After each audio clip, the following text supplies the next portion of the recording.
అందరికీ నమస్కారం. గత 4వ తేదీ నుంచి జరుగుతున్న పరిణామాలందరికీ అన్నీ మీకు తెలుసు. సో నేను తెలుగుదేశం పార్టీకి లోక్సభకి రాజీనామా చేసి తర్వాత పార్టీకి కూడా రాజీనామా చేస్తాను కూడా నేను చెప్పాను. నేను 2013 జనవరి 16వ తారీఖు నుంచి విజయవాడ పార్లమెంట్ ఇన్ఛార్జిగా అభ్యర్థిగా తెలుగుదేశం పార్టీ కోసం కష్టపడటం జరుగుతూ ఉంది. ఆ రోజు 2013 జనవరి 21న కృష్ణా జిల్లాలోకి పాదయాత్ర చంద్రబాబు నాయుడు గారు మీకోసం పాదయాత్ర ఎంటర్ అవుతాయంటే 16వ తారీఖున నన్ను విజయవాడ పార్లమెంట్ ఇన్ఛార్జిగా మరియు పార్లమెంట్ అభ్యర్థిగా ప్రకటించి నన్ను పంపించడం జరిగింది. ఆ రోజు నుంచి ఈ రోజు వరకు కూడా నేను పార్టీ కోసం కష్టపడినటువంటి తీరు మీ అందరికీ తెలుసు. ముఖ్యంగా 2014 ఎన్నికల వరకు పాదయాత్ర తర్వాత పంచాయతీ ఎన్నికలు, జెడ్పీటీసీ, ఎంపీటీసీ ఎన్నికలు, అట్లాగే కార్పొరేషన్ మున్సిపల్ ఎన్నికలు, తర్వాత జనరల్ ఎలక్షన్స్ ఈ ఉమ్మడి కృష్ణా జిల్లాలో మరి మొత్తం అంతా నా పురస్కారాల మీద వేసుకుని నేను చేశాను. సావులైనా నేను చేశాను, దినాలైనా నేను చేశాను పార్టీ తరఫున. అట్లాగే కొంతమందికి ఆ రోజు నెలవారీ జీతాలు కూడా చెల్లించాలని ఆదేశాలు ఇస్తే చంద్రబాబు నాయుడు చెల్లించడం జరిగింది. నా సొంత వ్యాపార సంస్థ కంటే కూడా తెలుగుదేశం పార్టీ ముఖ్యమని చెప్పి నేను ఈ పార్టీ గెలుపు అవసరం అని చెప్పి భావించి నేను ఆ పనులన్నీ చేశాను. అంతకుముందు మీ అందరూ తెలుసు, అంతకుముందు జరిగిన బై ఎలక్షన్లో దాదాపు నాకు తెలిసి 17 మందో 18 మందో కాంగ్రెస్ నుంచి రాజీనామా చేసి వైకాపా తరఫున పోటీ చేసే అభ్యర్థులు భారీ మెజార్టీలతో గెలిచారు. అది 2012లో 14లో నాకు గుర్తులేదు, సరిగ్గా 12 నాకు గుర్తులేదు.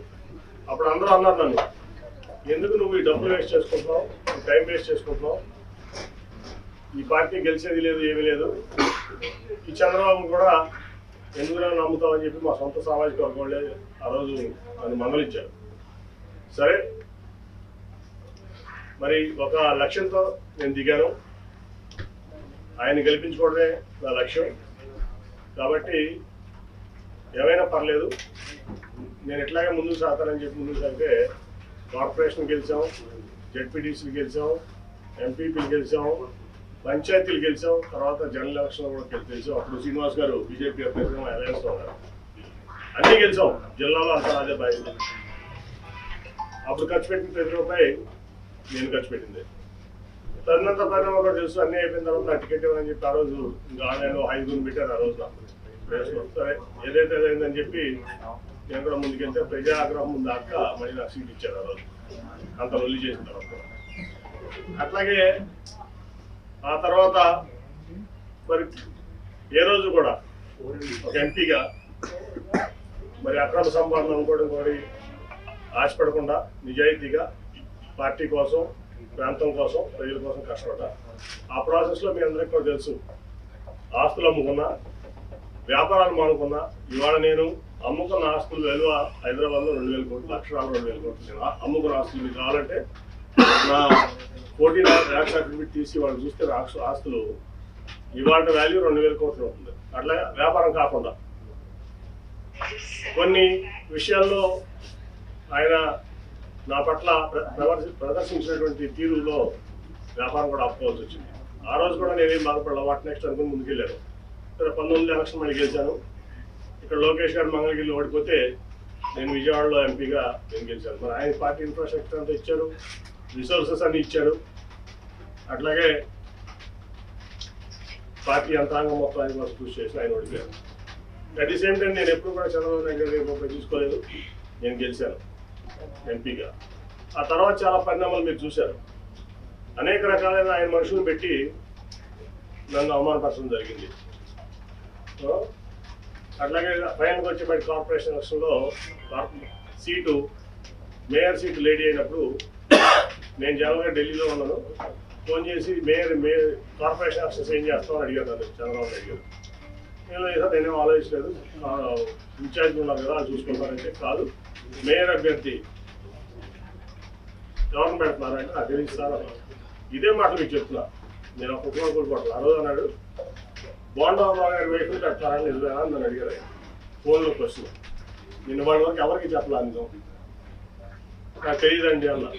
లేదు అది జరిగితే చాలా ప్రమాదకరం, నువ్వు ముందు మీ కుటుంబంలో మీ కూతురులో పెట్టు అంటే లేదండి వాళ్ళు ఈ ఆలోచన లేదు, వాళ్ళకి రాజకీయంలో వచ్చేది ఆలోచన లేదంటే కాదని చెప్పి మూడు రోజులు నన్ను ఆయన ఇబ్బంది పెట్టారు. అలా బలవంత పెట్టారు, ఇబ్బంది కాదు. సరే అప్పుడు టాటా ట్రస్ట్లో పనిచేస్తాను శ్వేత అని మాట్లాడితే నాకు ఇంట్రెస్ట్ లేదు డాడీ, నాకు ప్రొఫెసర్ ఎక్కువ వచ్చి ఇంట్రెస్ట్ ఉన్నానంటే ఇప్పుడు చెప్పాను చంద్రబాబు గారు. సరే మరి పార్టీ కోసం చేయాల్సి వస్తుంది మనం చేస్తామంటే 3 రోజులు వినిపిన తర్వాత రాజీనామా చేసి వచ్చి ఇక్కడ ఆవిడ చూడడం జరిగింది. తర్వాత మళ్ళీ ఏం జరిగిందో మీకు అందరూ తెలుసు. అట్లా మళ్ళీ అదే మనుషులతో ప్రెస్ మీట్ పెట్టించి ఎలక్షన్ 3 రోజుల ముందు నన్ను ఒక వ్యక్తితో ప్రెస్ మీట్లో పబ్లిక్గా ఆ ఎంపీ కేసు నేను చెప్పు తెలుసుకొట్టిస్తానని చెప్పి మాట్లాడించారు చంద్రబాబు నాయుడు. ఆ ఎంపీ కేసు నేను చెప్పు తీసుకుంటానని చెప్పి ఒక క్యారెక్టర్లెస్ పర్సన్ పార్టీ ఎంపీని అన్నారు. స్పందన లేదు పార్టీ నుంచి కానీ ఏ వ్యక్తి నుంచి కానీ. అదే ప్రెస్ మీట్లో ఒక పాలిట్ బ్యూరో సభ్యుడు కొట్టంగాడి ఎంపీ అన్నాడు, అయినా స్పందన లేదు. 50 మంది కార్పొరేటర్లు 44 మంది పోటీ చేసి 50 మంది ఓడిపోయారు. సరే గెలిచేవాళ్ళు ఓడిపోయేవాళ్ళు అది తర్వాత సంగతి. వీళ్ళ ప్రెస్ మీట్ వల్ల పార్టీ చల్లా చెదురైపోయింది. ఆ నెక్స్ట్ 2 రోజుల తర్వాత వచ్చిన చంద్రబాబు నాయుడు ప్రచారానికి నువ్వు రావద్దు నాతో పాటు ప్రచారానికి, నువ్వు వస్తే వాళ్ళిద్దరూ రానంటున్నారు నాతో పాటు అని ఒకేసారి మీరు ఎవరైనా చెప్పి పంపించడం జరిగింది. ఒక సిట్టింగ్ ఎంపీ లేకుండా కార్పొరేషన్ ఎలక్షన్స్లో నా కూతురు నుంచోబెట్టి నా డబ్బులు ఖర్చు పెట్టుకుని నన్ను నేను లేకుండా ప్రచారానికి వచ్చాడు ఆయన, ఒక పార్టీ అధ్యక్షుడు. అట్లాగే అంతకుముందు మీకు అసలు యాక్చువల్గా చెప్పాల్సింది ఏంటంటే రాబిన్ శర్మ టీము నేను నెట్టరారావు గారు కూర్చుంటే వచ్చి సార్ మన పార్టీకి 5 సీట్ల కంటే ఎక్కువ రావట్లేదు ఎలక్షన్లో, దీనికి అసలు మరి ఏం చేస్తారు తెలియదంటే నువ్వు ఆ రిపోర్ట్ ఎక్కడ బయట పెట్టమాక, మీరు నెట్టరారావు గారు సాక్ష్యం దీనికి, నువ్వు ఆ రిపోర్ట్ ఎక్కడ బయట పెట్టమాక నేను చూసుకుంటాను. ఆల్రెడీ రంగంలో ఉన్న 64 మంది నీరు గారిపోతారు, చాలా ఇబ్బంది పడతారు, సెల్ఫ్ కాన్ఫిడెన్స్ వెళ్ళిపోతారు, అది ఎక్కడ బయట పెట్టమాక నేను చూసుకుంటానని చెప్పి నేను ఫండ్ చేసి ఏ ₹1 పార్టీ కానీ ఆడ ఇన్ఛార్జ్ కానీ ₹1 ఒక క్యాండిడేట్కి మొత్తం నేను ఫండ్ చేసి నేను నుంచోబెట్టి నేను గెలిపిస్తే ఈ మొత్తం చేయబెట్టాను. 14 గెలిచాం ఫైనల్గా. ఓకే అదంతా అయిపోయింది. కానీ ఇప్పుడు ఏంటంటే ఒక పార్టీ అధ్యక్షుడు ఒక పార్టీ ఎంపీని ప్రోటోకాల్ విరుద్ధంగా నువ్వు రావద్దు పరీక్ష పార్టీ కోసం ఆయన కోసం ఒక పార్టీతో ఉన్నటువంటి పాలిట్ బ్యూరో మెంబరు ఒక 5 పదవులు ఉన్నటువంటి వ్యక్తితో చెప్పు తీసుకుంటారని పరీక్ష. అట్లాగే గొట్టంగా అనిపించారు పరీక్ష. ఏం చేయాలి నేను, ఎన్ని అవమానాలు పడాలి, అయిపోయింది రోజువారీ అవమానాలు. తర్వాత నేను ఒక రోజు వెళ్ళి ఆయనతో చెప్పాను, సార్ మీకు ఇష్టం అయితే చెప్పండి నేను తప్పుకుంటాను ఎంపీ అంటే, లేదు నువ్వే ఉండాలి. 10 మంది ముందు చెప్పాను అవడం కాదు. ఆ రోజు వరలరాయ గారు ఉన్నాడు, నెట్ట రఘురామ్ గారు ఉన్నాడు, పార్టీ ఇన్ఛార్జ్ అందరూ ఉన్నారు, 7 ఇన్ఛార్జ్. ఆ రోజే నేను ఆయన చెప్పా సార్ ఎవరన్నా పెట్టుకోండి నేను తప్పుకుంటున్నాను అంటే ఆయన చెప్పిన మాట ఏంటంటే అందరి ముందు నేను రెఫరెన్స్ కాదు నువ్వే ఉండాలి, ఈ మాట బయటకి ఎక్కడ అనవద్దు, నువ్వు మీరు కూడా ఎక్కడ అనవద్దు ఎవరు అన్నది. వాళ్ళందరినీ బయటికి పంపించినాను. ఆ నెక్స్ట్ నన్ను జగన్ సభలు జరుగుతాయి. లేదు నువ్వు వాడమాక, నువ్వే నుంచోవాలి ఎంపీగా, మళ్ళీ నువ్వు లేకపోతే పార్టీ ఇబ్బంది పడుతుంది, రేపు జగన్ నన్ను సభ కూడా నువ్వు రావాలి, లేకపోతే సభలో సక్సెస్ అవ్వని చెప్తే ఓకే సార్ మీరు ఏం చెప్తారు చేస్తారు, కానీ అవమానాలు ఏం భరించలేకుండా ఉన్నాను, వెళ్తా కలిసి పనిచేసే పరిస్థితి నాకు లేదు కాబట్టి ఆ రిలీఫ్ ఇప్పిస్తున్నా అంటే ఒప్పుకోలేదు. అయితే ఆ రోజు రాజీనామా చేసేవాడు, వాళ్ళ ఆగేవాడి. తర్వాత అయిపోయింది. సరే ఎవరితో నా కుటుంబ సభ్యుడికి ఎంపీ సీట్ కావాలంటున్నారు, ఇవ్వచ్చు తప్పలేదు. ఇప్పుడు ఎంపీ సీట్ కావాలంటే 6 ఎంపీ సీట్లు టీడీపీలో క్రమ సీట్లు ఉన్నాయి. విశాఖపట్నం, రాజమండ్రి, ఏలూరు, విజయవాడ, గుంటూరు, నర్సరావుపేట. ఈ జనరల్గా తెలుగుదేశం పార్టీలు ఎక్కువ కమ్మాసే పోటీ చేస్తారు. అక్కడంటే భరత్ కుటుంబ సభ్యుడు వైజాగ్లో ఓకే, మురళీమోహన్ గారు ఖాళీ చేసినటువంటి రాజమండ్రి సీట్ ఉంది, అలాగే నారాయణ బాబు ఉన్నటువంటి ఏలూరు సీట్ ఉంది, ఇటు పక్క గుంటూరు గల్లా గారు పొడి చేయాలంటున్నారు, అటు పక్క నర్సరాపేట అభ్యర్థులు అక్కడ ఇవ్వచ్చు కదా. ఇక్కడ తీసుకొచ్చి ఇచ్చారు వాళ్ళకి ఇతర ఎంపీ అని చెప్పి నాకు చెప్పకుండా నాకు కమ్యూనికేషన్ లేకుండా ప్రోటోకాల్ వైలేట్ చేసి ఎక్కడ కూడా నేను ఎక్కడికి వెళ్తే వాళ్ళు పార్టిసిపేట్ చేయకుండా అతను వెళ్తే పార్టిసిపేట్ చేస్తూ రాష్ట్ర అధ్యక్షుడు అచ్చెన్నాయుడు కూడా నన్ను సభలుగా వెళ్తాడు చెప్తే నేను మానేసేవాడు, ఆ రోజు మానేసేవాడు. అట్లా తెలుగు సభ మీ అందరూ తెలిసిన తర్వాత ఆ తర్వాత ముగ్గురు పంపించారు, ఆలపాటి రాజా గారిని, నెట్టన్ రఘురామ్ గారిని, మన కొనకొండ నారాయణ గారిని, ముగ్గురు పెద్ద మనుషులు, గౌరవప్రదమైన వ్యక్తులు. పాయింట్స్ ఏంటంటే 3 పాయింట్స్ దీంట్లో. లోకేష్ గారు నేను చెప్పా కదా సభ బాధ్యతలు నాని అన్న ఎందుకు ఇంటర్వ్యూ అయ్యాడు అనేది లోకేష్ గారు అన్నారు మాతో.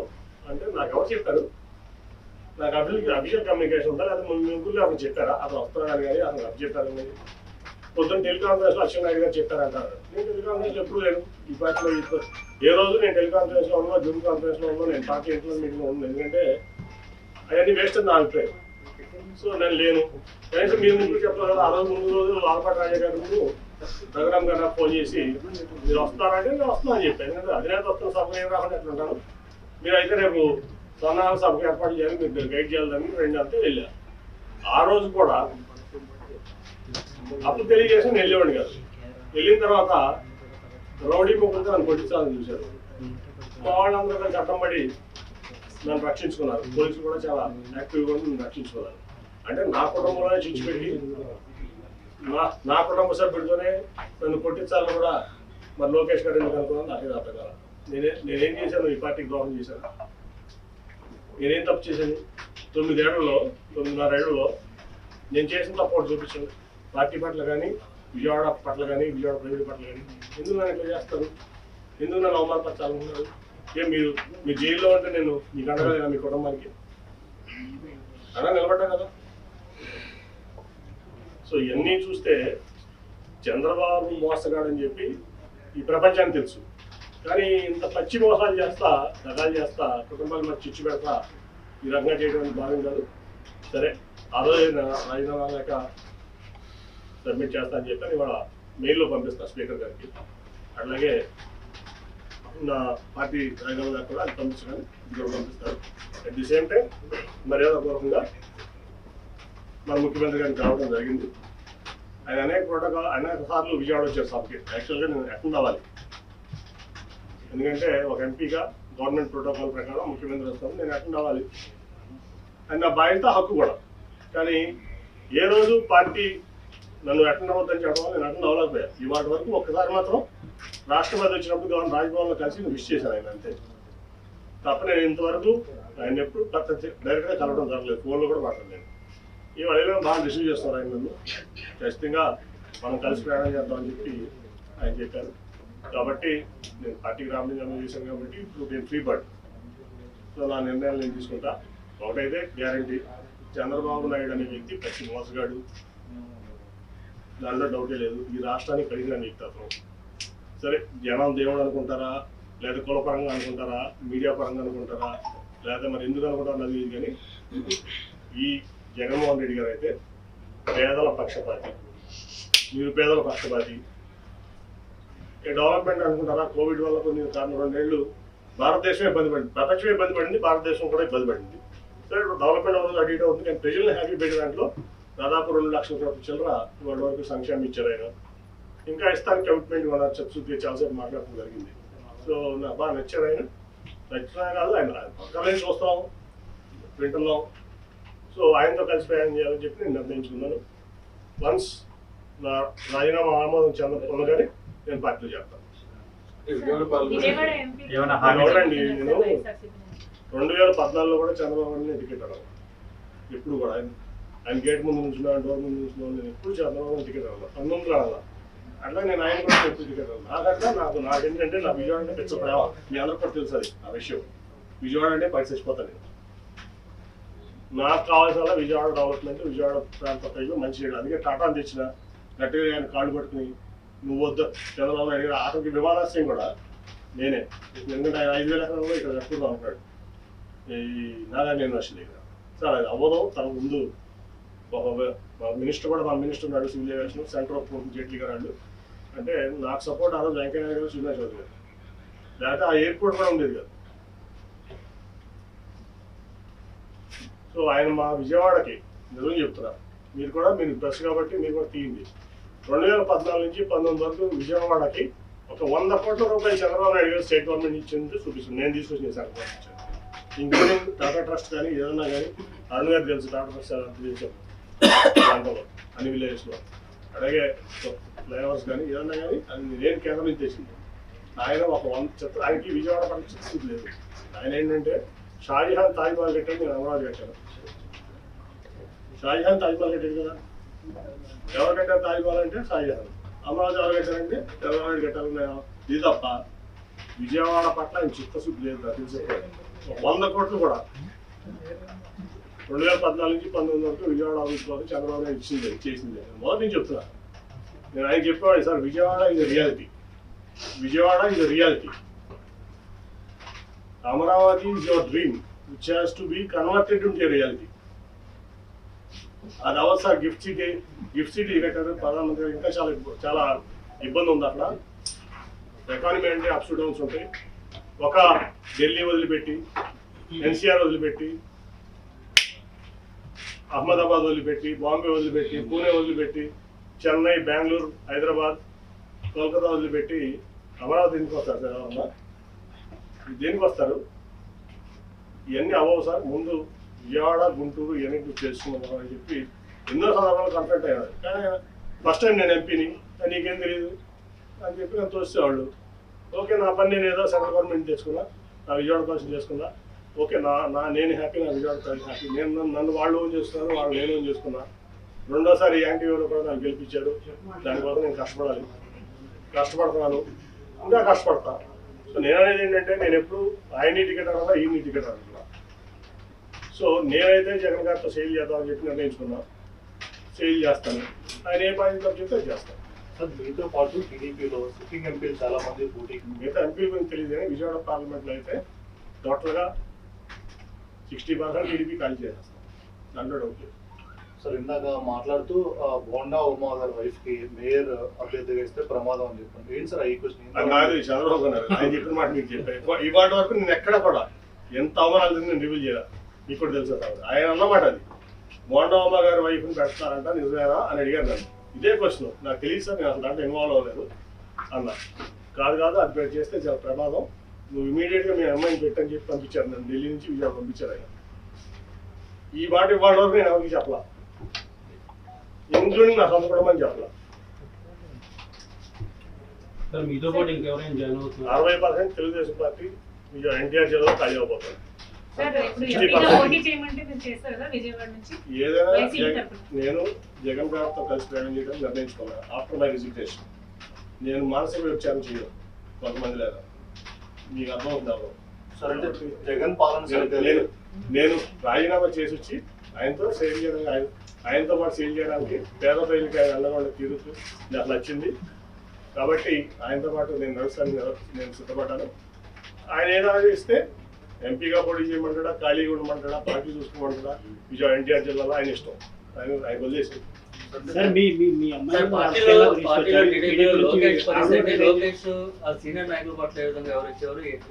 సార్ అవన్నీ చెప్పను, ఒకటైతే చెప్పనా. ఇప్పుడు లోకేష్ గారు పాదయాత్ర ఏంటంటే ఎవరైతే పాదయాత్ర చేయలేదు, ఆయన గెలిచిన ఎమ్మెల్యేనా, గెలిచిన ఎంపీనా, ఏం రైట్ ఉంది అంటే? చంద్రబాబు నాయుడు గారు కొడుకు కాబట్టి ఓడిపోయినా గెలిచినా నువ్వు ఎట్లా అయినా సరే పార్టీ మీ నాన్నగారిది కాబట్టి నువ్వు ఏదైనా చేస్తావా? ఏం త్యాగం చేసావు ఈ సమాజం కోసం, ఈ రాష్ట్రం కోసం? నువ్వు ఒక ఎంపీ వచ్చి నువ్వు ఓడిపోయిన ఎమ్మెల్యే నువ్వు, ఒక ఎంపీ వచ్చి నీకు జీహుదు రావాలా? గెలిచిన ఎంపీ, యాంటీవీలో గెలిచిన ఎంపీ నీ యుగాలో నేను పాల్గొనాలా? ఎట్లా పాల్గొంటాను? ఏం ప్రోటోకాల్తో పాల్గొంటాను? నువ్వు ఆఫ్టర్ ఆల్ ఓడిపోయిన ఎమ్మెల్యే నా ముందు. ఆఫ్టర్ ఆల్ పార్టీ రిసోర్సెస్ వాడుకున్నావు, పార్టీ ఇన్ఫ్రాస్ట్రక్చర్ వాడుకున్నావు, మీ నాన్నగారి పలుకుబడి వాడుకున్నావు, మీ తాతగారు పలుకుబడి వాడుకున్నావు, అన్నీ వాడుకుని నువ్వు ఓడిపోయావు. నువ్వు నాకు రూపాయి డబ్బు ఇవ్వలేదు, నువ్వేమి ఇవ్వలేదు, నేను గెలిచాను 2 సార్లు. నీ పార్టీని బుధాల మీద పెట్టి మోసా కృష్ణా జిల్లాలో 2013 నుంచి 14 లక్షల వరకు నా ఆస్తులు అమ్ముకున్నా, వ్యాపారాలు మానుకున్నా. ఏం రైట్ ఉంది నీకు? ఏం త్యాగం చేసావు ఈ పార్టీ కోసం కానీ సమాజం కోసం కానీ? నువ్వు ఏం రైట్తో యువకాలం చేసావు? ఏం రైట్తో నువ్వు సీనియర్ని శాసిస్తావు? ఏం రైట్ ఉందా నీకు? ఒక 10 సార్లు ఎమ్మెల్యే చేసావా, 10 సార్లు ఎంపీ చేసావా? ఏం ఆస్తి అమ్ముకున్నావు? నేను ఆస్తులు అమ్ముకున్నాను, 2,000 కోట్ల రూపాయల ఆస్తులు. నేను ఈ పార్టీ కోసం అనండి, నా ప్రజా జీవితం కోసం అనండి, నా వ్యాపారం ఆపుకున్నా. నువ్వు హెరిటేజ్ ఆపుకున్నావా? మీ నాన్నగారు వచ్చిన నుంచి వరకు మీ కుటుంబం దాన్ని ఆస్తి అమ్మిందా ఈ పార్టీ కోసం? ఏం త్యాగాలు చేశారు? నువ్వు ఇవ్వడం చేస్తావు, మమ్మల్ని ఎట్లున్నామంటావు? ఏం రైట్ ఉంది నీకు? సార్ జనసేన టీడీపీ కలిసి రేపు ఈ పొత్తులో భాగంగా పోటీ చేయబోతున్నారు. జగన్ ఒంటరి చేస్తామని చెప్పి పవన్ కళ్యాణ్ కూడా మాట్లాడుతున్నారు. సార్ నేను చెప్తున్నా, ఆల్రెడీ మీ ఢిల్లీ ప్రెస్ రిపోర్ట్ చేసింది సంవత్సరాల క్రితం అనుకుంటా. 40 సీట్ల కంటే ఎక్కువ రావట్లేదు ఫోటో చెప్పండి, మళ్ళీ చెప్తున్నా. ఢిల్లీలో నేను సంవత్సరం క్రితం చెప్పి మళ్ళీ అది చెప్తున్నా. అర్థమైందా?